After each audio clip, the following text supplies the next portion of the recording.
Hey y'all. So we are back again for another batch of Married at First Sight, season 19. Austin. And this particular video is not going to be episodes 8, 9, and 10, but the number of episodes dropped is 8, 9, and 10. Um, but yeah. So, as I've been doing the last couple of reviews, I'm gonna go by couple and kind of do, and this time I'm gonna go from ones who didn't have as much going on to the ones that had the most going on. Um, so the first couple that I think didn't have that much going on is Belinda and Chad. Um, so when we first see them, Belinda brings up changing her last name and talking about how she's gonna need to change a lot of things, like a lot of documents, like her social security number or social security card, I should say, her driver's license, and she's gonna have to contact her employer to update all of that, so that way it'll reflect her new name change. And the way she's talking about it, it sounds like is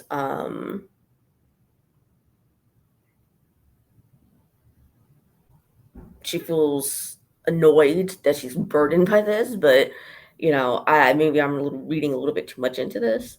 Um, and this is kind of like why I'm thinking that they're just too agreeable about a lot of things. Like they're not even really agreeing much. I mean, it's just there's a lot of not much talking going on because we barely see them in anything. Like we barely have it because the last several, like I think even like the entire time except for like the wedding episode, when they got married. I don't remember if it was episode 1 or 2, but or no, it was episode 4. No, it was episode 3 because they were the last to get married. I remember that. So yeah, like aside from their wedding, which didn't really have a whole hell of a lot going on, you really didn't you don't really see them all that much. Um, so I'm just sitting here thinking like, well, do they just not talk at all? Like, I think what they tend to do is they're the couple that probably talks a lot when the cameras aren't there. Um, and you see them a little bit on camera, like with like their honeymoon when they were in Panama and he bought her a hat at one of the local stores, and obviously the wedding part. Um, and then um, when they were sitting down um, at dinner and they were asking each other what they liked about the other person, and he got annoyed with the producers, and like so we just see little snippets of them, but for the most part they're not really even talking about frivolous stuff. They're not even really talking. They're just in front of the camera so they don't get fined, and that's really about it. And I'm just like, well, why the hell are you there? Like the whole point is to capture you guys doing things. I mean, they kind of showed, Chad had getting a little spa facial at home from Belinda, so he saw a little bit of something, but I mean, they're not really whether forced by production or not, to sit down and like talk about any sort of thing. Um, and if they are, well, maybe the name change thing, but that was all of like 2 minutes, and that was literally it. Every other person or every other couple has a scene of them talking about something that lasts for like at least 5 minutes, if not longer than that. And maybe that's just due to Chad and the fact that, I mean, because he comes off as someone who just isn't that talkative. And maybe Belinda wants to talk about, um, thing like whatever, but he's just not that talkative. He just wants to be the person who, um, goes out and does something and doesn't have to talk and just does it like excursions, and that's it, and that's all really he wants to do. Like, so maybe it's because of him, and that's that. I don't know. Like they just don't talk about a damn thing, and it's just at this point, I'm just like, then why are y'all here? Like the whole point is for us to see how your relationship progresses, and we see mainly just passing clips of them where they're not even really talking, and when we do, it's a minute or two tops, and I'm like, like it's literally like watching paint dry. Um, the only thing that I don't notice um is that she complained about the fact that he has the TV on at night while she doesn't, and I guess he falls asleep to the TV. And the only thing I could suggest is, for at least for that, is for him to, because what I do is I like to listen to a horror movie at night while I'm falling asleep, or like sometimes it might be, unsolved mysteries on free on like on their YouTube channel, but um, shameless plug for Unsolved Mysteries, by the way. But so what I do is I have a Bluetooth um, headphones that I can wear to bed, and then and they also what is it? What's the word? They're not really disguised because it's like it's sort of like eye mask. Like it's a two for one sort of thing where both an eye mask and headphones, like Bluetooth headphones, so that way it connects to like my tablet. But so the only thing can suggest is like if they're still together and married and they're watching this, to sort of get that, so that way the TV isn't bothering her, and therefore she doesn't have to turn up her phone volume, which interferes with what he's trying to listen to. And you know, that's the only thing I can suggest is if they're still like if like I said, if they're still together and all that. But um and the only other thing that I made a mention of or made a note of was that Lovey's ass was still barking at Chad. And I'm over here wondering, like, Belinda, you're gonna have to nip that in the bud. I'm sorry. I know you love your pet and all that, and pets can be very, very wonderful. But when you train them right, and you're not training that motherfucker, you're not training him. Let me not call him out of his name. You're not training him properly. You are letting him be a menace to society. I'm sorry, but your dog is a menace. Because what do you mean that your dog is just allowed to bark at anybody anytime they want, whenever they do something? What do you mean? Would you like to be barked at constantly? Like, no. And at some point, chat's gonna blow up at your dog and hopefully not do anything worse than yell at your dog, because you don't want to train your dog right. So please, even if you two aren't still together, I implore you to get that under control, because that's ridiculous. Because there's gonna be a day where someone's gonna not be that um understanding and forgiving about your dog. I'm not wanting that to happen, but I'm just saying, like, that this is why I say this, because it's like at some point someone's not going to be as understanding and forgiving about what your dog does as you are, or even Chad is to an extent. Because I'm just saying, hopefully it never gets to that point, but you're gonna have to train your dog and train it properly. Otherwise, something's gonna happen that you don't necessarily want to happen. So please get your dog all the way together. Please, please, please. But that's the only other thing that I had as far as they go.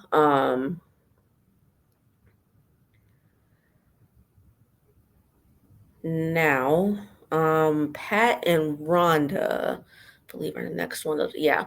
So Pat and Rhonda, they really, like I said, they were like the next ones that didn't really have much going on in the way of this episode.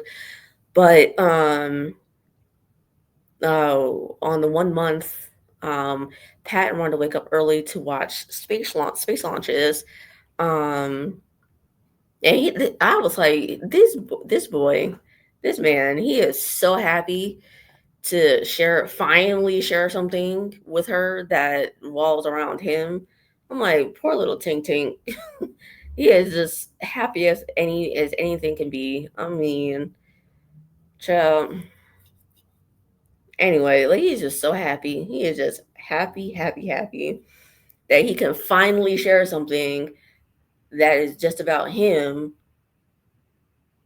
as opposed to Rhonda complaining about how she's trying to share something about herself and he quote unquote made it all about him. Um anyway, so like the next little scene that we saw is that they're making dough for pie and then they eventually make the pie and put it in the oven and all that. So that's the only other scene. Um I'm gonna save this last bit for after the all the couples meet for dinner because that this part happened after that. But well, no, I can say that. But basically after the because eventually towards the end of the episode, the couples all meet to go sort of um have dinner at Rhonda's place. But after that dinner, it's like a day or two later or something, and Rhonda and Pat are at this outdoor concert, and after one of the song plays, um, she is talking about how the song or like how this like what the song means to her, which is basically after her failed unhealthy relationships, the song helped her navigate that and all that stuff. So, which I think is a good thing. Um, if it honestly helped you in order to find yourself and helped you um, figure out who you are as a person, that is great. I think that's a wonderful thing. I really do think so. The issue comes in is that um, where the issue comes in is that he shared that he has a history with the song too, and it's just as all I remember him saying is that it's just a different history than hers, and that's it. And then she gets upset because and this is kind of what how I'm like reconfiguring it in my head, but she gets upset because she poured her heart out about it, and again she made it about him. And what I got was that I think she wanted him to say, "Oh, I'm so sorry that let me see, um either like I'm so sorry that you were in such a low place, but like I'm glad that you had a song to help you through those tough times." That is what I was getting from her, even though she didn't necessarily say that, and maybe I'm wrong. And if Pat or sorry if Rhonda's listening to this, please you know correct me if that is not what you were thinking. But that's what I got, is that she wanted him to say, that sucks that you had were such a little spot that you didn't that you needed a way to help you get back to yourself. But I'm glad that you were able to get that through a song. Um, and I don't know. It's just at this point, I just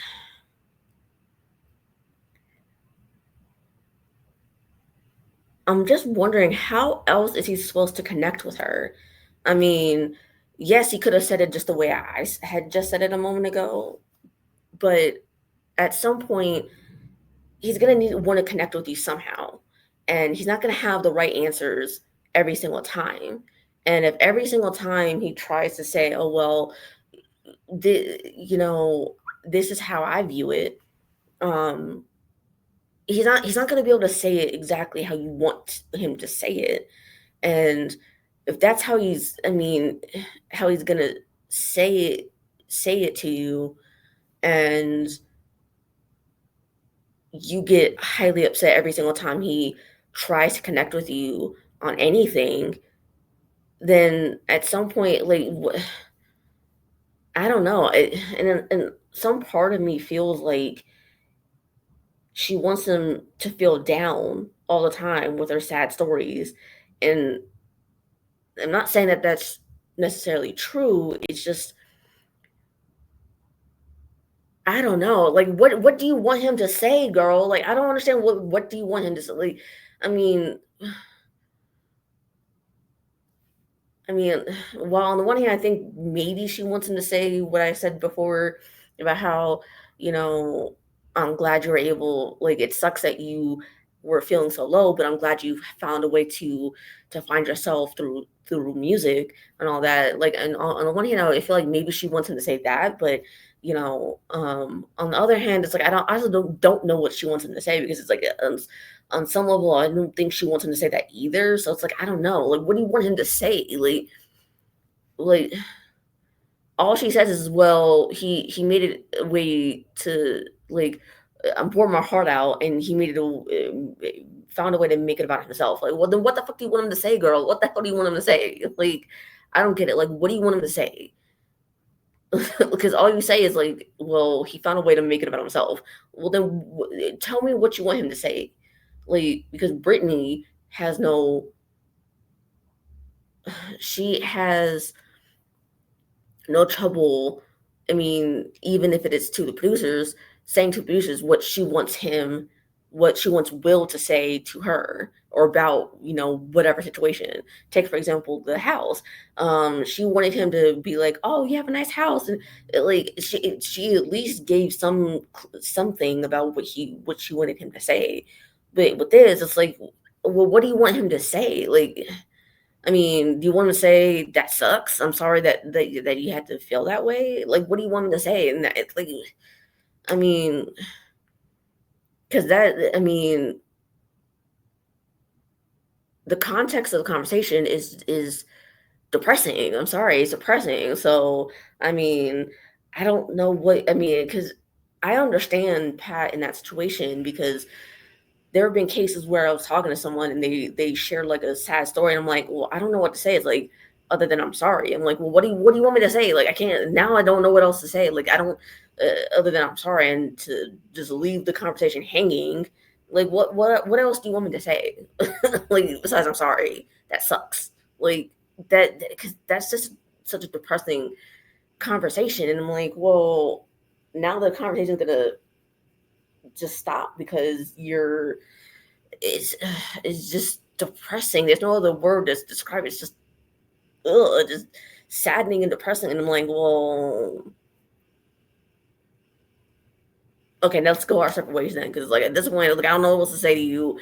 You're not giving me any context of what you want me to say. Like, I mean, I don't know. Like, so I kind of get it. I mean, at some point, he's just gonna like be done with it and be fed up with you saying the same thing about, like, the excuse of, well,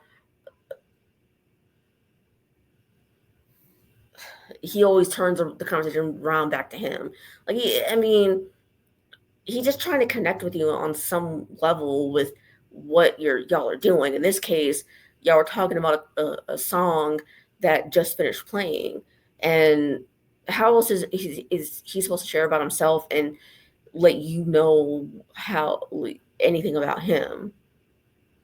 I mean, I get it on the first instance where she brought it up on a honeymoon, where it just kept going on and on and on about whatever, and she couldn't get it worded edgewise. But she brought up the conversation of the song, and now you don't want him to share about himself at all. Like, so how else is he supposed to share about himself? Like, I just, she's just annoying at this point. And I was writing for in the beginning, and I'm like, at this point, I don't think she's as ready for a relationship as much as I don't think he is, because how did you get out of a relationship 6 months ago and you're all of a sudden ready to be in a full fledged marriage, let alone regardless of if it's with a stranger or with someone that you know wholeheartedly. So it's like, as much as I don't think he's ready for a relationship, I don't think she's ready for a relationship either. So I'm just like, yeah, at this point, y'all can just wrap it up with them because I don't think they're gonna make it, unfortunately. So because I think he's gonna get sick of her and her always lambasting him about using the same old excuse. Because at some point, you're gonna have to learn about him. And honestly, I think the only reason why she's pitching a fit is because I feel like she never got any attention when she was a kid, especially when her father got sick, and I assume died. I don't know if he actually like died when she was a kid, but because I don't know when he ultimately died, but um, I assume he died not too long after he got sick. But she didn't necessarily say that, so I digress. So she um her mother then had to come to the head, like both the mother and the father, essentially, after her father got sick, and become, the breadwinner in the house. And so she with one parent sick and the other having to work a lot to take care of the entire family, she never really got that much attention. So I think that might be playing a huge part in this. And so she just wants all the attention on her, and that's not how it works in a relationship. You gotta let the other person shine too in the relationship. Otherwise, you're just picking a random person off the street and just plopping them in your life, and then expecting them not to say anything, and want to do anything that they enjoy. So I'm just like, at this point, Rhonda girl, you're gonna have to just maybe call it quits because you're not ready just as much as he's not ready. So I don't know. That's all I got because at this point she's pissing me off. Um, Now there's Will and Brittany. Um, so he takes her to a gym where they will be um, sort of WWE style wrestling. And so he even brings out Mark Henry. I have no idea of these WWE people. The only person I really know is Dwayne The Rock Johnson. So he's literally the only WWE person that I know of in the last 25 years. Maybe I can, well, maybe Hulk Hogan, but and maybe like one or two people based off of their face, but not necessarily their name. But anyway, so he does this for her, and I was thinking, initially this is like a step in the right direction for Will, um, but after the whole date ends, um, Brittany was saying something along the lines of um, this. Hopefully, this is like the momentum that they're gonna stay on and all that. Because it's like this is like the best day that they've had so far, and he or something along the lines. I didn't necessarily write it down, which is my fault. But then Will was like, "Well, I don't know if this is the best they've ever been, but things can change." I'm just, I'm just like, okay, um, because uh, that prompts her to say, "Well, I don't know if that necessarily means that I'm your person." Um, Um, so he's like, well, that's not fair.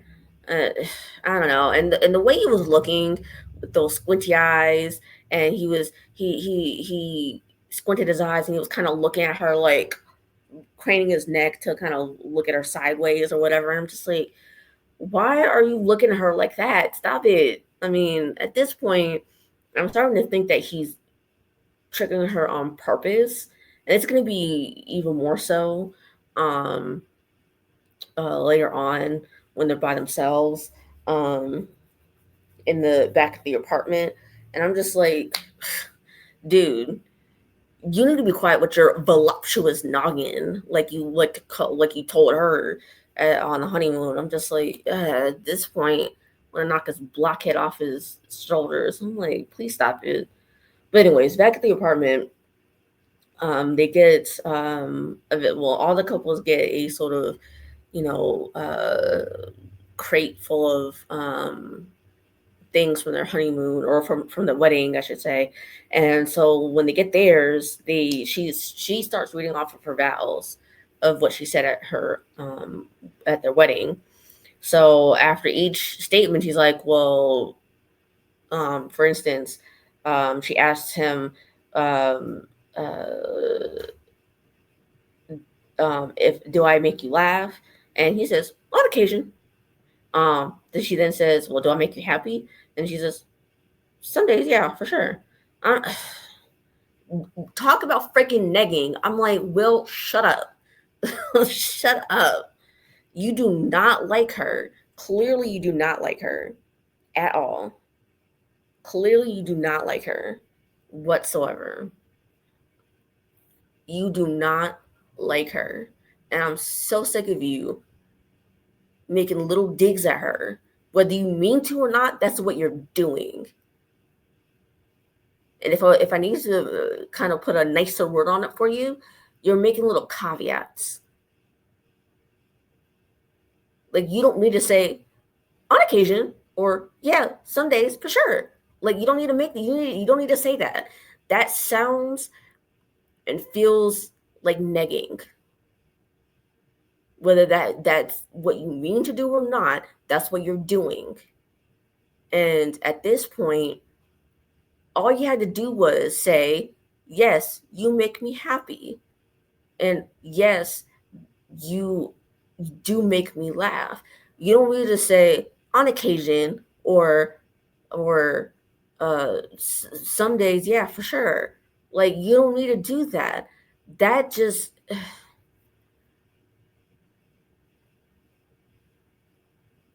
you are just really just say you don't like her, please, because at this point you're getting annoying.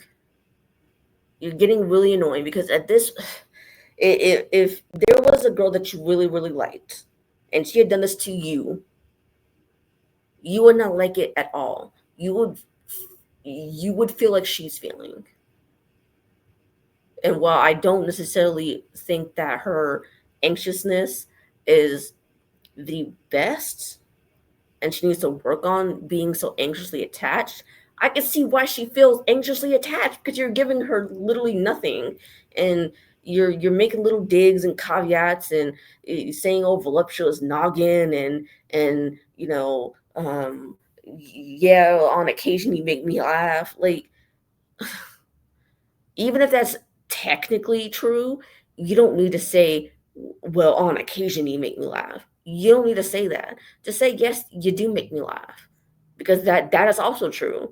But that doesn't feel icky and disgusting. Because when you say things a certain way, it feels icky and disgusting. And that's what it feels, that's what it's gonna feel like to her. So I don't know. Um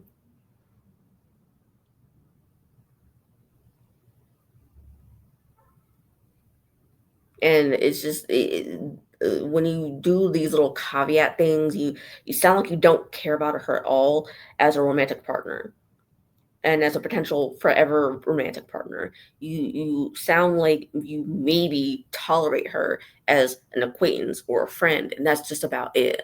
Like, uh, anyways, Um, At this point, I'm just like, these people ain't gonna make it. None of these people are gonna make it. But anyways. Next up is Josh and Jalen. So, um, for their 1 month, yet again, Josh is bringing Jalen to one of the excursions that he wants to do. Um, so out of like the 5 or 6 activities that we've seen them do since the honeymoon, only one of them was hers, which was um uh the oh, I'm blanking on the name. It's not, I was gonna call Pilates for some stupid reason. The spin bike thing. So that's the only one that we saw of hers that they both did. Um, and I'm telling you right now, she's gonna end up blowing up to him, specifically to him, not the producers, to him eventually, because she's always acquiescing to the fact that things that when they do things, they're doing things that he wants to do. Um, and I personally think that it's so ironic because I feel like she got it from her mom, because I feel like her mom did a lot of acquiescing in her first marriage, and to some extent, I still think that Belinda's doing the same thing here in her second marriage to Chad. But in her first marriage, she was doing a lot of acquiescing because she stayed with a man who was cheating on her entire marriage. That's what she basically said, was that her husband and Jalen's daddy was cheating on her left, right, and center for most, if not all, of their marriage. And I'm fairly certain that she only did it because she only put up with it because of the kids, and that's the only reason why she left when she did leave, was because the kids were out of the house. That was the only reason. Um, so yeah, and she did that. She stayed with that man for like at least 20 years, if not longer. So, um, so yeah, she saw her mom acquiescing to her husband and Jalen's dad. Um, and so she um she's doing it here. She's doing it here, unfortunately. And at some point she's gonna literally blow up at this man, because she's gonna get sick and tired of it. And instead of saying something after like the second or third time he forced her to do activities that he would like to do, she's gonna just unleash on him. It's not gonna be pretty. Like, yeah, she's saying, I wanted someone who would take me out of my comfort zone, but at the same time, you got to do some stuff that you would like to do yourself. You can't just not do whatever you like to do because it's just easier for you to do that and not rock the boat. So, I mean, anyways,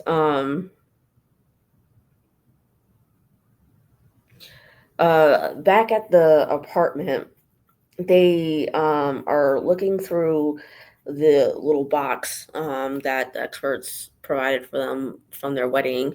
And so she's like, she comes up with the idea to sort of add on, I guess, to their vows, like make like a one little paragraph uh, of their vows and all that. And um, so as they're doing it, he's starting to get frustrated because he's like, well, quote unquote, I'm not the best writer. And I don't like being put on the spot and all that, which I can understand in a way. And maybe this is more to do with the cameras being there, which I'm just thinking of now, but maybe this is more to do with the cameras than, you know, um, anything else. But I don't know. how is it that she's so easily able to come up with something that she would like to say about him, but he can't even think of like one or two things to say nicely about her? Because have you not, you know, really, have you not observed anything about her in the last month that you like about her that you like to touch on? Absolutely nothing. Well, I guess I shouldn't be that surprised because most of the activities that they've done in the last month have been shit that he's one to do. Um, and the only thing that the only activity they've done that was something that she liked to do was spin cycling, and that was literally it. So I guess not. I guess it's not that surprising, but I mean, there's nothing that she said to you in the past month, at the very least, if not showed you, that allowed you to say something nice about her. Like, what? Please, what? Josh, you're killing me here. You're killing me, Smalls, because uh, that just tells me that you don't really like her at all. And the only thing that he really does like about her is that the fact that she acquiesces to whatever he wants to do activity wise, because otherwise, I feel like he would have found something like at least one or two things to say about her in a one little paragraph. I mean, don't get me wrong. I understand the feeling of not liking being put on the spot. Um, but at the end of the day, this is just a vows thing. How do you not have something to say about her? I don't know. It's just weird. And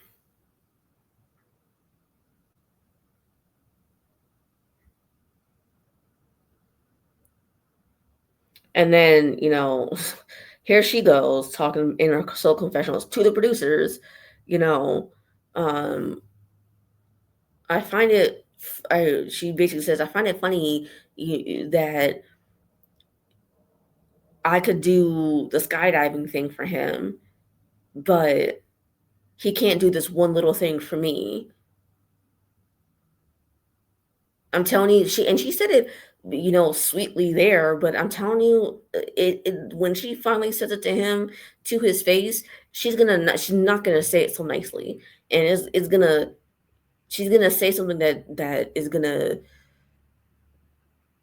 she's gonna say some phrase or some wording where it's gonna cut him, and then he's probably gonna walk out and leave the apartment and not come back for a couple hours to like the next day. I'm telling you, that's probably what's gonna happen. Because she's gonna be over there cutting him with her words. Because I can see her being that type. Because if she's squashing her feelings about anything, she's gonna end up ruminating on it and come up with some sentence or phrase where she cuts at a core wound of his, and he's gonna not like that and just up and leave, and to punish her, not talk to her for like a couple hours to like a day, and then come back and be like, so like Matt Gwynn did that in season 9. I mean, anyways,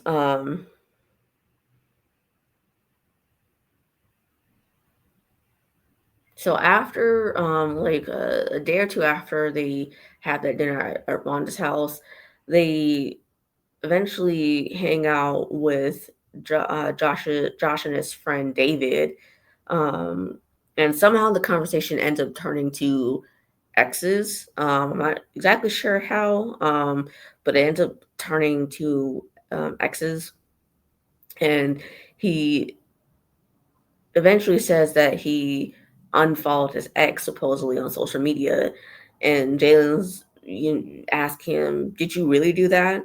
Um, and she felt a shift happen to the point that she knew something was off, And hadn't actually unfollowed her, like he said he would.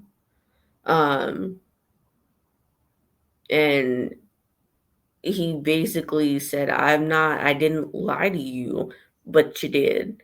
And I'm with Jalen on this, that, because she says in the solo confessional to the bruisers, unnecessary little lies lead to bigger ones down the line. And I think that's 100% true, because eventually something's going to happen where you're lying about, eventually lie about meeting up with the ex, and then you're gonna lie about, uh, kissing the ex, and then you're gonna lie about having the sexuals with the ex, and all that stuff. So it's just gonna keep going further and further and further until something happens where you can't get out of it. You can't run away from it, like possibly maybe the ex getting pregnant or something. Not saying that's gonna ever happen, but if you keep lying, you're gonna end up that could be a possibility, because why are you hanging out with an ex? Like, there's no reason to be that friendly with an ex, to be quite honest. But that is just me. But anyway, the experts need to come in, because at this point, eh, like, because I've been feeling like Jalen and Josh have been the one couple that's been too agreeable, and I think that's just not that good of a thing to have, because I'm not saying you should always be in disagreement. It's just that when you're so agreeable to the point that you have literally zero disagreements, I find that highly, highly, highly improbable. And I think that what ends up happening is, um, someone or both of the people in the couple will end up squashing their feelings and not actually expressing how they truly feel for whatever reason. And in this case, I think it's Jalen, and so um, I think she's gonna end up, like I said, exploding on him, because it basically is like his way of the highway. And at first she seems okay with it, but now it's starting to get on her nerves, because she's starting to just not like being second fiddle, so to speak. So I don't know. Anyway, so last couple is Megan and Derek. Um, Derek's is telling her at the top of the episode that, I'm sorry for triggering you, and she's saying, well, saying that sorry for triggering you is different than sorry in general. Well, like, or what do you want him to like? So what do you want him to say? I don't know. These people are annoying me. I'm like, use the words. I don't even think that's what she was completely saying. I don't know. It's just annoying at this point. I mean, because I get it that his timing may be, you know, off in some instances. It's just I don't know. At what point is he supposed to bring things up? I mean, at what point? Like, I just don't.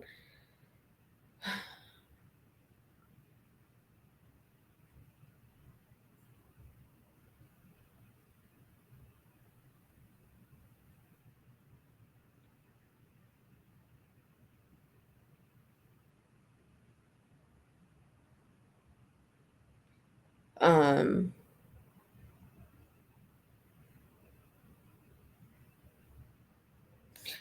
they eventually go to her parents' house for their 1 month. Um, and supposedly he didn't even meet her dad until this moment. And I'm like, he didn't go to. Oh, that's right. I forgot. I forgot the reason why he wasn't at the wedding was because he had um a biopsy from his face region. I won't say exactly where, but his face region.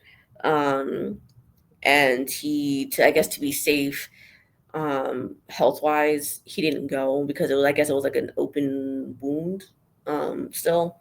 But yeah, so he is meeting her dad for the first time. So as they're sitting there around the table, her mom is asking Derek what he likes about her, to which Derek says he likes her beauty and intelligence, but there's, a long list of things that he does like about her. So her dad then asks the same question to Megan, and she's basically saying his intelligence as well, and the fact that he makes her feel safe. So I was thinking, is the feeling of safety in the room with us because they seem to have a lot of disagreements all the time, and based off the way that she reacts, she doesn't feel safe at all, not at all. So again, I ask, is this feeling of safety in the room with us?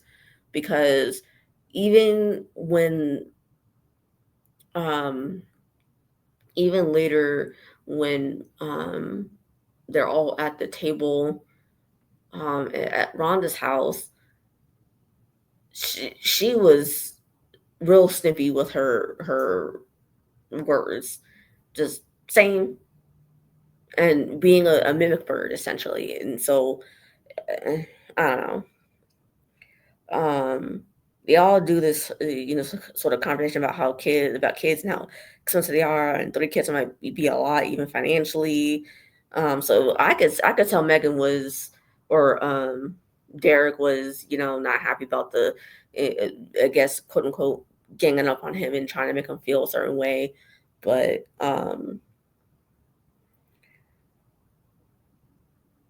Megan is telling the producers that she's hoping that Derek is open to negotiations about how many kids because he isn't the one carrying and birthing them. So, um, which is something that she needs to say to him to his face.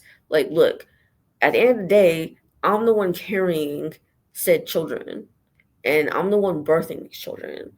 So I mean, 3 for to me sounds like a lot to have, like, to put my body through. 'Cause at the end of the day, like I said, you're not the one carrying and birthing these children. I will be. And I gotta sacrifice my health and my well-being and you know, um, uh, my body to do this. And all you gotta do is be there and be pretty, essentially. I mean, I put that in there myself, but um, but yeah. So she needs to tell that to him. Um,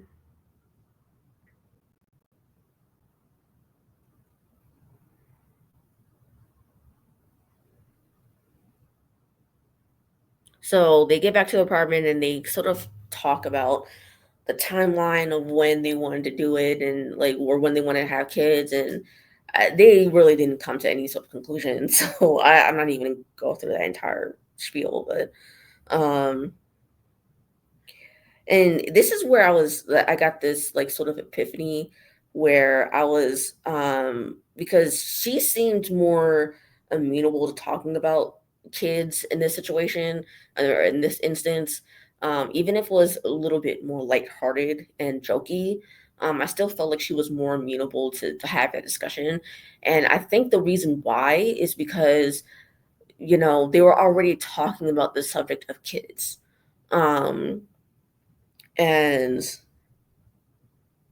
whenever she brought up, she told Derek, "Well, I think you're bringing up conversations and you're blindsiding me." Part. I think when she says that, they weren't necessarily talking about those specific um,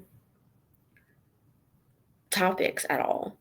Take for example the conversation they had on the paddle boards when he brought up the fact that he felt like she wasn't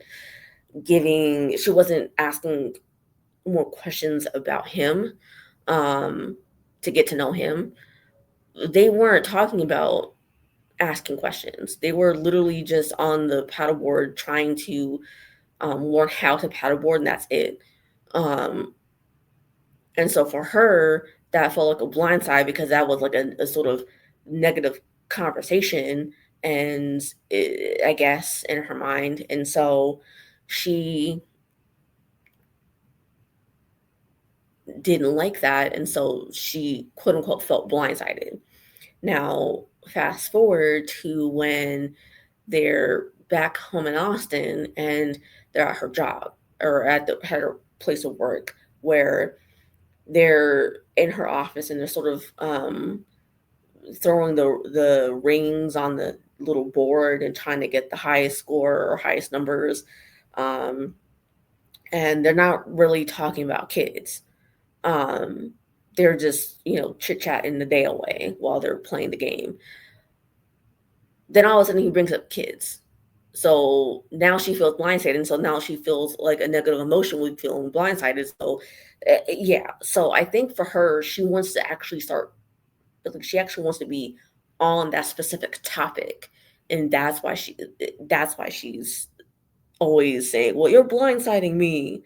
Um, but uh, that's the only thing I can think of as to why she is always saying, "Well, you're blindsiding me. You're blindsiding me. You're blindsiding me." Whenever he brings up a conversation, it's like, well, when is he supposed to bring it up? Like, I mean, what if the conversation never naturally goes to the topics that he wants to talk about? Then you're never going to be able to be having these serious conversations because at the end of the day, you're going to need these conversations to be had. And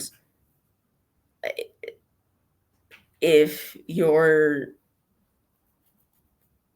never if the conversation never naturally goes there, you're never gonna talk about it. So, and then by the time decision day comes around, you're feeling uh, ins- uh, insecure about where you stand because you never really talked about these things, and now, I mean, how are you supposed to move forward with this person when they're just, you know, I don't know. That's literally the only thing I could think of to try to justify it in my mind, I guess.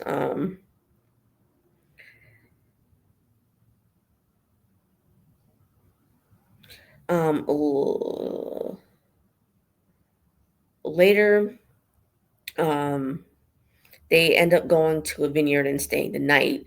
And when they get the box with their wedding stuff, they pop in a video DVD, a DVD video of them, their wedding day, and she ends up sitting on his lap. And after it finishes playing, she drops the "I love you" on him, and so he doesn't say it back, and then she ends up in her feelings because I'm assuming she assumed he was gonna end up saying it back to her, and that wasn't the case at all. Um,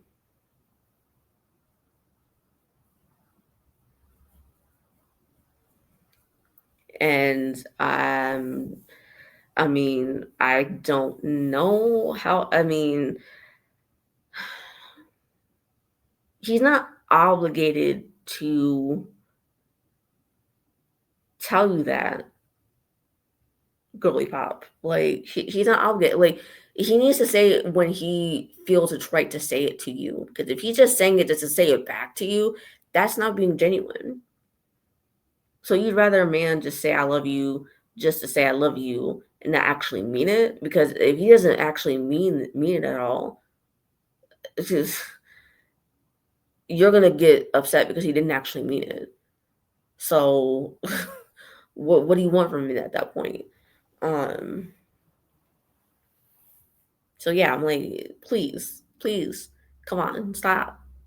And then she ends up sulking because um when everyone then goes to Rhonda's house to celebrate the 1 month, they kind of do a round robin sort of thing where they said they say if they've said I love you yet, um, and Derek explains, well, it takes me a while to say I love you.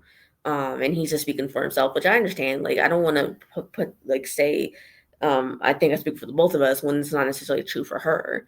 Um, and he says, well, I don't, I'm not saying I love you yet.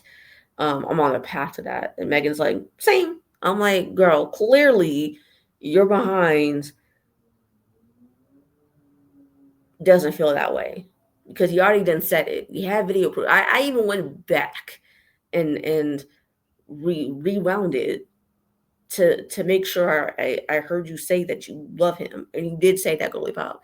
So quit lying. Just say you wanted him to say it back to you, regardless of if he actually meant it, because clearly you don't care if he means it or not. Because if you did, you wouldn't be this upset about him not saying it just then. So anyway, yeah. And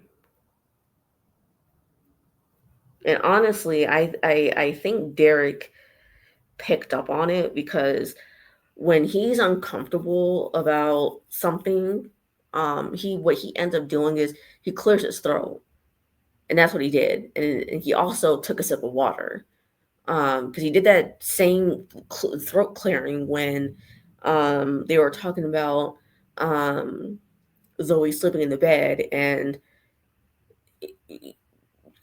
she basically laid down the law and said she's gonna sleep in the bed with us, and clearly she clearly didn't like it because he cleared his throat. So I think he picked up on the fact that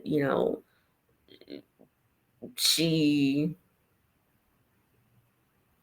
like I'm going off the assumption here that um he feels like he can sense something's wrong with her, and she's just not saying anything. So I don't know. Um,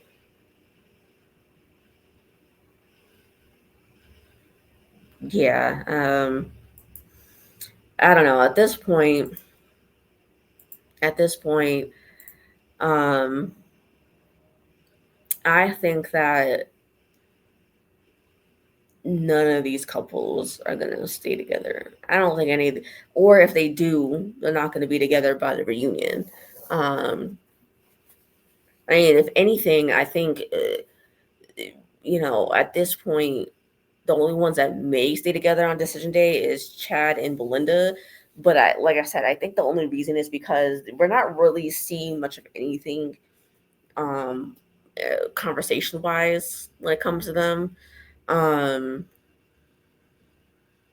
I mean, we've seen some, you know, questionable things when it comes to him, particularly when he got snippy with the producers that one night when they were both talking about what each liked about the other. But I mean,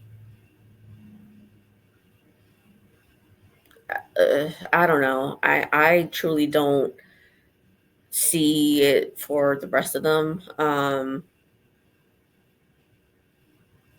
I mean, I definitely think Jalen and Josh, Megan and Derek, and perhaps Will and Brittany might say no on decision day. But if Will and Brittany don't say